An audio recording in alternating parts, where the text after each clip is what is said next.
Hello, this is Heather Runquist, and my presentation this week is about creating family-school relationships. And a lot of this information I've gotten from the Virginia Department of Education, so I hope that you find this information to be helpful for you as it was for me. So when creating family-school relationships, I wanted to know what are the benefits of it. Also, when you are trying to do that, what types of relationships are there that you can create? And finally, what can you do? So, first of all, what are the benefits of establishing a family school relationship?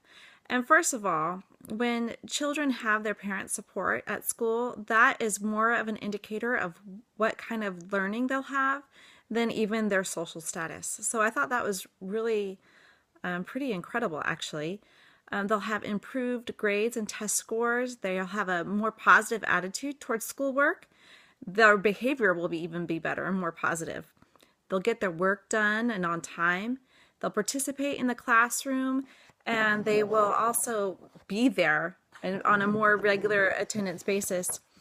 In fact, studies show that when they have reinforcement at home, that there's so much more success than any type of curriculum changes or teacher support practices you can do.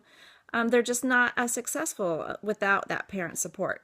So those are the benefits of having a good family school relationship. Now, so what are the types of relationship can you have? How can you get those parents involved, and how do you do that? So first of all, parenting is the first category, and you can, as a school, have parenting classes of teaching them, the parents, how to have more successful times at home. I've been to classes personally with Parenting and Love and Logic where they taught parenting skills, and I thought that was really helpful. Or even having good opportunities to establish a contact with your teacher before school starts, so that the teachers know who's the parent at home, what their address is, if they even have a good home that they're living in. As the teachers go and actually make a parent contact at that house, they really get to see what kind of environment those kids are in. And then also, there's other ways that you can try to teach parents how they can help their child to succeed at school through videos and workshops and computerized messages. I personally receive text messages from my school's principal, instead of the newsletters that sometimes you just toss and throw away, it's the quick, hey, there's picture day coming up, and I really feel like I'm in the loop. So, and that's another way for communication. Being able to have an easy to use contact system, whether it's an email or a newsletter, or the quick text that just is quick and fast, or those parent-teacher conferences where parents expect to come in and talk about how their child's doing, and being able to have those back-to-school nights and open houses where you can see what the classroom's going to look like and meet the teacher. Other ways that parents and families can be involved is through volunteering at the school, whether they're helping with one-on-one reading or in the library or going on field trips.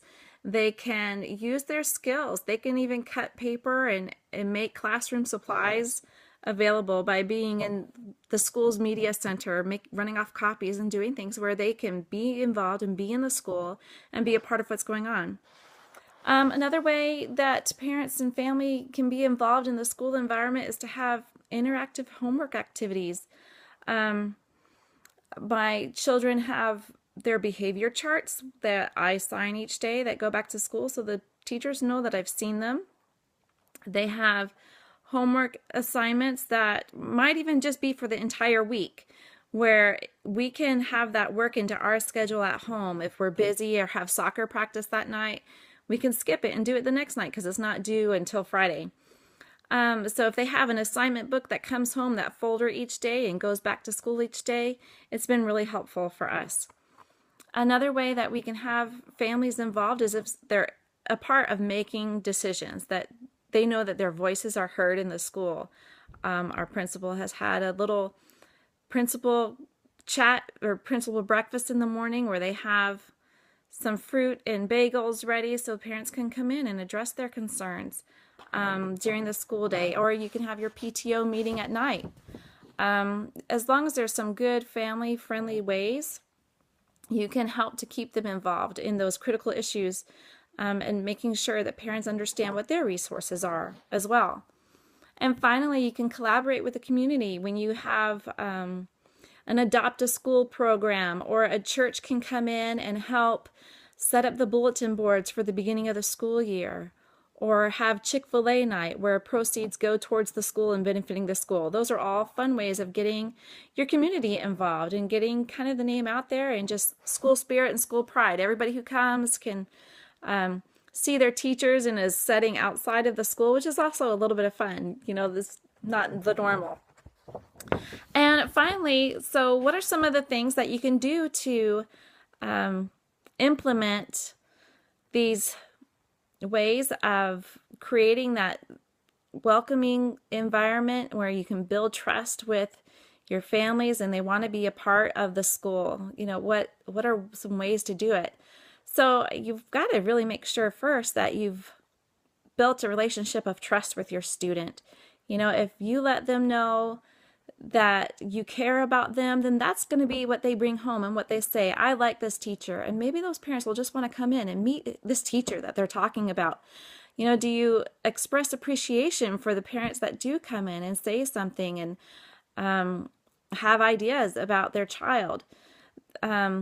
Do you have a sense of that school spirit, school pride, that they belong there, that this is where they want to be? And just working on that relationship with your student. And then as a school, you can look at how you greet parents when they come each day. Is there a staff member out there saying hello, welcoming those parents that are coming in to drop off their kids or walking them into the school? Is your school neat and clean? Does its physical appearance show pride in being there, that this is a clean, healthy place and it's inviting? Also, do you have signs and bulletin boards that just show welcoming, positive information for visitors so that they feel like they've been welcomed as they first walked in? Other things can be when you have new students coming into the school, especially kindergartners. Is there a welcome packet for those parents to see and read through, just to feel like they've been given all the information up front, or even those parent nights of information before school starts? Everything you need to know, from how you're going to send your kid to school and how they're going to get lunch that first day, or what the procedures are for pickup. Getting rid of those questions that parents have, make them feel confident in the school and the environment. Also, who do they contact besides just their teacher? Is there a point of contact for the counselor, for the library, for the nurse, for special concerns? They want to know who to meet, and the school also needs to know who's that parent to contact: the mom, the dad, the grandmother, the daycare center. All of those pieces of information make it better to have that communication between the school and your family.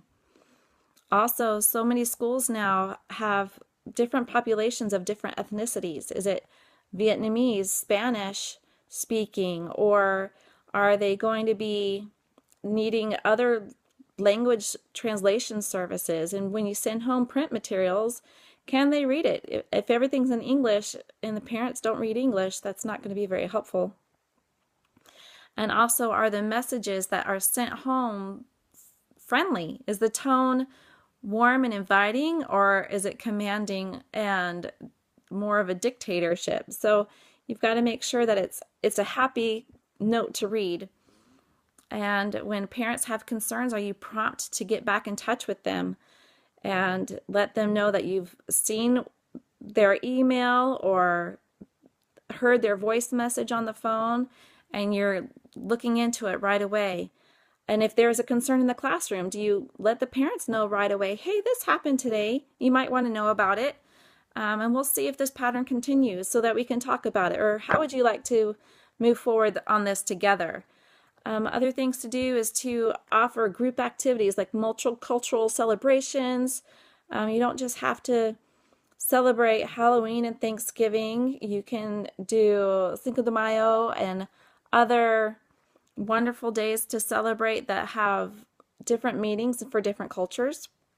Or we've even had movie nights where they put up the big screen and everybody watched the newest movie. We watched Inside Out actually recently, where the kids got to bring their sleeping bags and pillows and just laid out on the blanket in the gym and watched it being up on the big screen, and that was fun.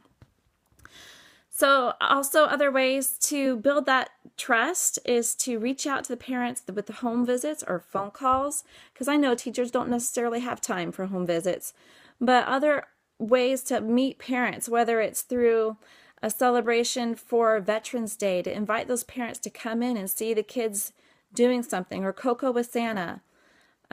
Increasing that time where parents and teachers can interact with each other. And finally, making sure that your communication is focusing on that student and what you can do together to help them be successful.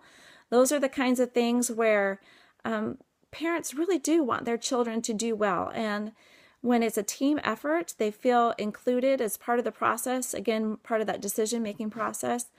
And they know that their child is of the utmost concern to you. So hopefully these are things that you've seen where it'll be great to build that relationship of the family with the school together, and I hope you have a great day. Thank you. Bye-bye.